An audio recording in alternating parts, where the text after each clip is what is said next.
We are the Gujarat Technological University. Since its inception over a decade ago, GTU has been empowering young and curating minds to realize their true potential. Over 4 lakh inspired students are enrolled with one of the premier academic universities in India.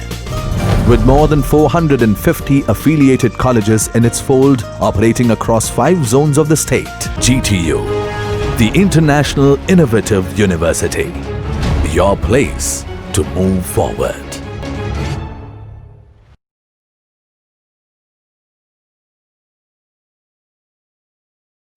Today we are going to discuss chapter number 9, measurement and scaling, non-comparative scaling technique. Basically two type of scaling which is available. One is comparative, second one is non-comparative. If we talk about comparative scale, comparative means direct comparison between two objects which is possible. If we talk about the non-comparative scale, non-comparative scale means the direct comparison between two objects which is not possible. Let's say for example, take example of a comparative scale. If we talk about the comparative scale, let's say for example, two store which is there, Big Bazaar and DMart. Based upon your preference, you need to give them a rank. For example, somebody has given Big Bazaar as a first rank and DMart as a second rank. So here the direct comparison between DMart and Big Bazaar which is possible. If we talk about the take example of a non-comparative scale. Let's say for example, same example, two store Big Bazaar and DMart. You need to rate it based upon your preference in a scale of 1 to 5, highly preferred to least preferred. Maybe it is possible somebody has tick mark on a highly preferred for DMart and somebody has tick mark highly preferred for the Big Bazaar. So here somebody has tick mark on a highly preferred for DMart also and highly preferred for Big Bazaar also. So direct comparison which is not possible. This is known as a non-comparative scale. If it further we are going to discuss the different type of non-comparative scale. If we talk about different type of non-comparative scale, first is continuous rating scale. Here it is continuous rating scale. Respondent rate the object by placing mark at the appropriate position on a line that runs from one extreme to the another extreme. Here the examples are given. For example, you need to tick mark on probably the worst to the probably the best based upon your preference. Next is a Likert scale. If we talk about the Likert scale, the Likert scale is agreement scale. It is a 5-point scale. Always we are using the word like strongly agree, agree, neutral, disagree, and strongly disagree. Here some examples of Likert scale which is given. For example, Sears sale high quality merchandising. Are you agree with this or are you disagree with this? For example, if you are disagree कि Sears sell high quality of merchandise, then you need to tick mark towards strongly disagree or disagree. Sears, another example is Sears has a poor in-store service. For example, somebody is agree Sears has a poor in-store service, then they will tick mark on near to agree or strongly agree. For example, third example which is given, I like to shop at Sears.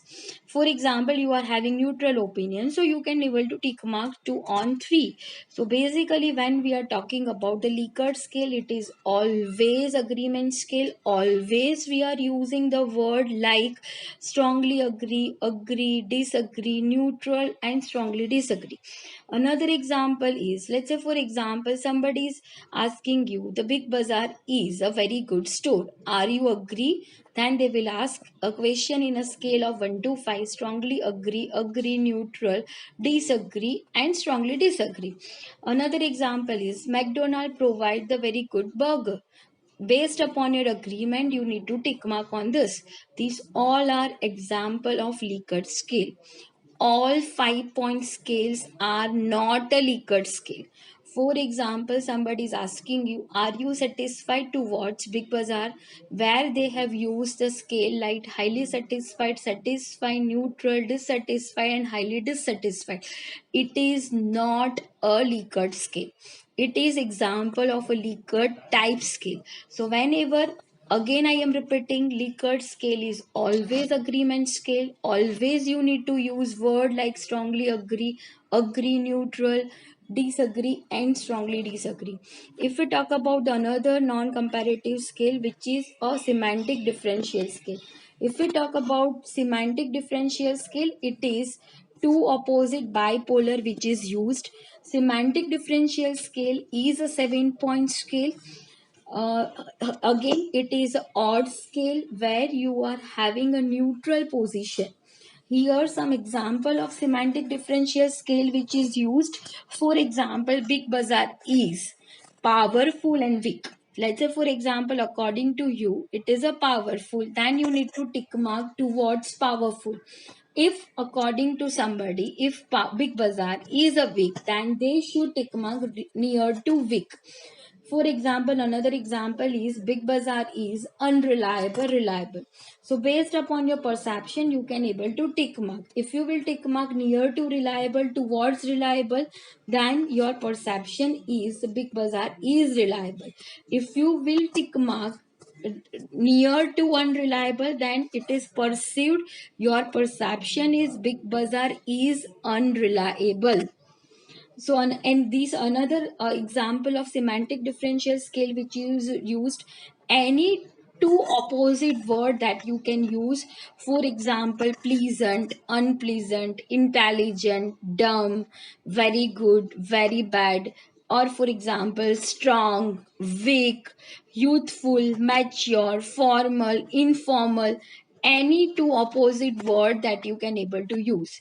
Basically, the semantic differential scale is used when we want to understand customer perception and attitude towards some object. At that time we can able to use the semantic differential scale. Another scale is staple scale. Up to this we have discussed Likert scale, we have discussed semantic differential scale. Again, both scale, Likert and semantic differential scale, are a horizontal scale. If we talk about the Staple scale is a vertical scale. If we talk about the Likert scale and the semantic differential scale, both are a odd scale, because Likert scale is a 5 point scale, semantic differential is a 7 point scale. But when we are talking about the Staple scale, it is a 10 point scale, it is a even scale, it is a vertical scale. Here, the example of a Staple scale which is given. For example, you want to understand whether Big Bazaar provide the high quality of goods or not. So here you need to mention the attributes, and after that you need to give customer option from +5 to -5. For example, if customer is agree, Big Bazaar provide the high quality of the goods, then customer will tick mark on the positive side. If customer is disagree, the Big Bazaar doesn't provide the high quality of the goods, then they should tick mark on the negative side. So using that, basically it is the even scale, so it force customer to give either positive or either negative sides. Another example is, if I want to understand what is the customer opinion towards the services provided by the Big Bazaar. So here I have used the Big Bazaar provide the poor services.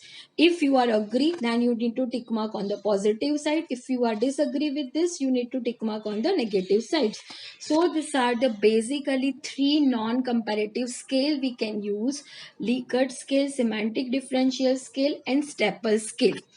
Another is, let's say for example, next we are going to discuss about summary of scale decision. So again we are having a one option, or when we are having a confusion whether we need to use a 7 point scale, 5 point scale, 10 point scale. So there is no any thumb rule ki how many category that you should use. Generally we are in research, we prefer to use a category between 5 to 9, but India generally we prefer to use a 5 category of the scale. Next is a balanced versus unbalanced scale. If we talk about the balanced scale, the number of category for the positive and negative both are equal, then it is example of a balanced scale. For example, let's say for example I am using very good, good, neutral, bad and very bad. Here I have used two, means very good and good for the positive. Here I have used bad and very bad for the negative, and one which is for the neutral. Then it is example of a balance scale where I have used equal category for positive and negative side. If we talk about the unbalanced scale means category for the positive and negative which is not equal. For example, extremely good, very good, good, neutral, and bad. This is again the 5 point. But here I have used three category for the positive, and I have used only one category for the negative. Then it is example of a unbalanced scale. So this is a summary of the scale decision. Here the example of balance and unbalanced scale which is given. For example, if we talk about balance scale, equal category for the positive as well as negative which is used. If we talk about unbalanced scale, where the equal category for the positive and negative which is not used. Thank you so much.